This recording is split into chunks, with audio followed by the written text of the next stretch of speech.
بسم الله الرحمن الرحيم. وعن عمرو بن عوف رضي الله تعالى عنه قال قال رسول الله صلى الله عليه وسلم فوالله للفقر أخشى عليكم ولكن أخشى عليكم أن تبسط عليكم الدنيا كما بسطت على من كان قبلكم فتنافسوها كما تنافسوها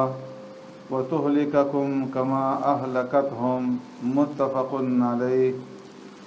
أو كما قال عليه الصلاة والسلام صدق رسول الله صلى الله عليه وسلم.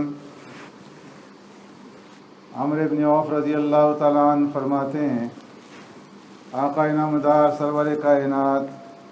رحمت دو عالم صلی اللہ علیہ وسلم نے ارشاد فرمایا اللہ کی قسم میں تمہارے اوپر فقر و فاقہ سے نہیں ڈرتا لیکن میں تمہارے اوپر خوف کھاتا ہوں اس بات سے کہ تمہارے اوپر دنیا پھیلا دی جائے گی کما بسطت علی من کان قبلکم جس طرح تم سے پہلے لوگوں پر دنیا پھیلائی گئی فتنافسوها کما تنافسوها اور پھر تم دنیا میں رغبت کرنے لگو گے جس طرح کہ تم سے پہلے لوگ دنیا کے اندر رغبت کرتے رہے وَتُهْلِكَكُمْ كَمَا أَهْلَكَتْهُمْ اور پھر یہ دنیا تمہیں ہلاک و برباد کر دے گی جس طرح کہ ان کو ہلاک و برباد کیا. اس حدیث مبارکہ میں حضرت عمرو بن عوف رضی اللہ تعالیٰ عنہ اس حدیث کے راوی ہیں. یہاں پر یہ حدیث مختصر الفاظ میں نقل کی گئی ہے. پوری حدیث دوسرے مقام پر بخاری اور مسلم میں بیان کی گئی ہے کہ پیارے پیغمبر صلی اللہ علیہ وسلم نے حضرت ابو عبیدہ ابن جراح رضی اللہ تعالیٰ عنہ کو بحرین کا گورنر مقرر فرما کر کے بھیجا تھا اور سرکار دو عالم صلی اللہ علیہ وسلم نے ان کی یہ ڈیوٹی لگائی تھی کہ وہاں پر کفار اور مشرکین سے جزیہ اور ٹیکس وصول کر کے یہاں پر لانا. اور جس وقت باہر سے جزیہ اور ٹیکس کی رقم آتی تو اس میں مختلف چیزیں ہوتی تھیں, نقدی بھی ہوتی تھی, کپڑے بھی ہوتے تھے. آپ صلی اللہ علیہ وسلم کا معمول یہ تھا کہ جزیہ کی اس رقم کو صحابہ اکرام رضوان اللہ اجمعین کے درمیان میں تقسیم فرما دیا کرتے تھے. تو حضرت ابو عبیدہ ابن جراح رضی اللہ تعالیٰ عنہ وہاں سے مال اور اسباب لے کر کے آئے. کچھ انصار صحابہ کو معلوم ہو گیا کہ ابو عبیدہ رضی اللہ تعالیٰ عنہ کچھ مال اور اسباب لے کر کے بحرین سے آئے ہیں. تو فجر کی نماز میں وہ انصاری صحابہ مسجد میں حاضر ہو گئے. پیارے پیغمبر صلی اللہ علیہ وسلم کے ساتھ باجماعت نماز ادا کی اور نماز سے فراغت کے بعد جب آپ صلی اللہ علیہ وسلم اپنے گھر کی طرف تشریف لے جانے لگے تو یہ حضرات آپ صلی اللہ علیہ وسلم کے سامنے آ کر کے کھڑے ہو گئے خاموش ہو کر کے. آپ صلی اللہ علیہ وسلم نے جب ان کو دیکھا تو ان کی خاموشی سے سمجھ گئے کہ یہ کیوں آئے ہیں. آپ صلی اللہ علیہ وسلم نے تبسم فرمایا اور تبسم فرمانے کے بعد ارشاد فرمایا کہ تمہیں معلوم ہو گیا ہے کہ ابو عبیدہ کچھ مال اسباب کے ساتھ آئے ہیں. عرض کیا ہاں یا رسول اللہ صلی اللہ علیہ وسلم. آپ صلی اللہ علیہ وسلم نے ارشاد فرمایا کہ تمہیں بشارت ہو وہ مال تمہارے اندر ابھی تقسیم کر دیا جائے گا. اس کے بعد سرکار دو عالم صلی اللہ علیہ وسلم نے یہ دیکھا کہ صحابہ اکرام رضوان اجمعین یہاں پر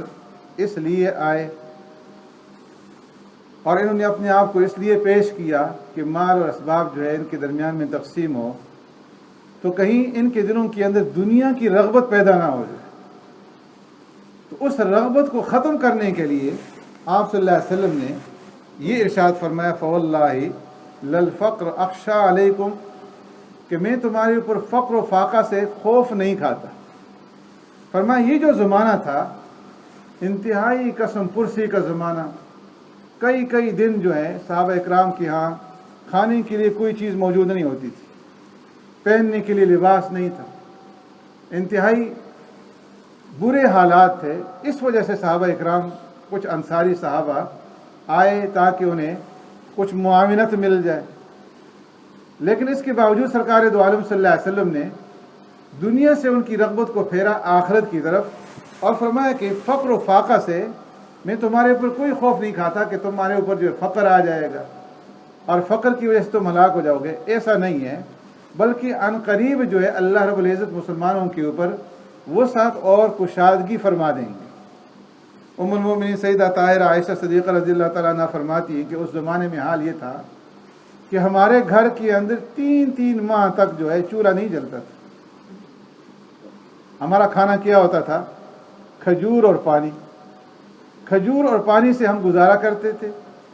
اور 3 ماہ تک جو ہے گھر میں آگ نہیں جلتی تھی،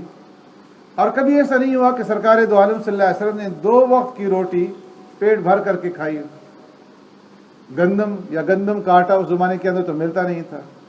جو کی روٹی ہوتی تھی، لیکن فرمایا کہ وہ جو کی روٹی جو ہے وہ بھی ہمیں نصیب نہیں ہوتی تھی 3 ماہ تک۔ فرماتی ہیں کہ ایک موقع پر ایسا ہوا کہ ہمارے گھر میں چھینٹ کا کپڑا تحفے کے طور پر کسی نے دیا، سوتی کپڑا تھا، اس کے اوپر نقش و نگار پڑے ہوئے تھے، کچھ پھول بوٹے بنائے ہوئے تھے، ام المؤمنین کو وہ تحفے میں ملا۔ تو فرمایا کہ مدینہ میں جس گھر کے اندر شادی ہوتی تھی تو لوگ مجھ سے وہ کپڑا مانگ کر کے لے جاتے تاکہ جس بچی کو دلہن بنایا جا رہا ہے اس کو وہ کپڑا پہنا کر کے اس کو رخصت کیا جائے۔ تو جہاں پر بھی شادی ہوتی ہمارے گھر سے وہ کپڑا لے جایا جاتا، اس دلہن کو پہنا کر کے رخصت کیا جاتا۔ یہ حالت تھی فقر و فاقہ کی اس زمانے کے اندر۔ تو فرمایا کہ سرکار دو عالم صلی اللہ علیہ وسلم نے فواللہ للفقر اخشى علیکم، فقر سے میں تمہارے اوپر خوف نہیں کھاتا، اس لیے کہ اگر تمہارے اوپر فقر ہوگا، مال اور دولت کی کمی ہوگی تو اس سے جو ہے گمراہی نہیں ہوگی، لیکن ولیکن اخشى علیکم ان تبسط علیکم الدنیا، مجھے تمہارے اوپر خوف جو ہے وہ اس بات کا ہے کہ تمہارے اوپر دنیا کو پھیلا دیا جائے گا اور دنیا تمہارے اوپر وسیع کر دی جائے گی، کما بسطت علی من کان قبلکم، جس طرح کہ تم سے پہلے لوگوں کو دنیا جو ہے وہ وافر مقدار میں دی گئی۔ تو فرمایا کہ وہ لوگ دنیا کی اندر رغبت کرنے لگے اور ایک دوسرے سے آگے بڑھنے لگے، ایک دوسرے کے ساتھ ریس لگانے لگے کہ ہم جو ہے آگے بڑھ جائیں دوسرے سے۔ تو اس ریس کے نتیجے میں فقراء غرباء کے اوپر خرچ کرنا وہ بھول گئے اور ایک دوسرے سے آگے بڑھنے میں فرمایا کہ ان کو دنیا نے ہلاک کر دیا۔ صحابہ اکرام رضوان اجمعین کی سرکار دو عالم صلی اللہ علیہ وسلم نے اس طرح تربیت فرمائی کہ جہاں پر بھی کہیں تھوڑا سا یہ خدشہ پیدا ہوا کہ دنیا کی رغبت دلوں کے اندر آ جائے گی، فوراً آخرت کی طرف جو ہے پھیر دیا۔ ایک حدیث میں آپ صلی اللہ علیہ وسلم نے ارشاد فرمایا کہ اس وقت تمہارا کیا حال ہوگا جب تمہارے نیچے قالینیں ہوں گی۔ صحابہ اکرام نے عرض کی اللہ کے رسول کیا ایسا بھی ہوگا؟ ہمیں تو یہاں لیٹنے کے لیے سونے کے لیے کھجور کے پتوں کی بنی ہوئی چٹائی وہ بھی میسر نہیں ہے، تو کیا قالینیں بھی ہوں گی؟ آپ صلی اللہ علیہ وسلم نے ارشاد فرمایا ہاں، ایک زمانہ ایسا آئے گا کہ مال اور دولت جو ہے وہ وسیع اور کشادہ کر دیا جائے گا، اور فرمایا کہ لوگوں کے پاس جو ہے طرح طرح کی نعمتیں موجود ہوں گی۔ تو آج جو ہے وہ زمانہ ہے، ایک وہ زمانہ تھا جو ام المؤمنین نے بیان کیا کہ ایک چھین کی جو ہے وہ کپڑا لے کر کے بچیوں کو رخصت کیا جاتا تھا، اور آج یہ زمانہ ہے کہ قالینیں بھی ہیں اور دنیا کی ہر نعمت ہے، لیکن اس کے باوجود ایک دوسرے کے ساتھ ریس ہے، جس طرح آپ صلی اللہ علیہ وسلم فرمایا کہ فتنافسوا، ایک دوسرے سے آگے بڑھنے کی کوشش کرو گے۔ تو آج ہمارے بیاہ شادی کے اندر آپ دیکھیں ہماری مائیں بہنیں ایک ایک دن کے اندر 5 جوڑے جو ہے وہ تبدیل کرتی ہیں۔ ایک تقریب کے لیے جو جوڑا بنتا ہے دوسرے میں اس کو پھر استعمال نہیں کیا جاتا۔ تو یہ ہے سرکار دو عالم صلی اللہ علیہ وسلم نے فرمایا کہ اس میں تم جو ہے ایک دوسرے سے آگے نہ بڑھو کہ دنیا کی کثرت جو ہے یہ تمہیں ہلاک کر دے گی، بلکہ اعمال کے اندر ایک دوسرے سے آگے بڑھنے کی کوشش کرو۔ اللہ رب العزت ہمیں عمل کرنے کی توفیق عطا فرمائے۔ اللهم ربنا آتنا في الدنيا حسنة وفي الآخرة حسنة وقنا عذاب النار وقنا عذاب القبر وقنا عذاب الحشر وقنا عذاب الدين وقنا عذاب الميزان اللهم إنا نعوذ بك من عذاب جهنم ونعوذ بك من عذاب القبر ونعوذ بك من فتنة المسيح الدجال ونعوذ بك من فتنة المحيا والممات. سبحان ربك رب العزة عما يصفون وسلام على المرسلين والحمد لله رب العالمين برحمتك يا أرحم الراحمين.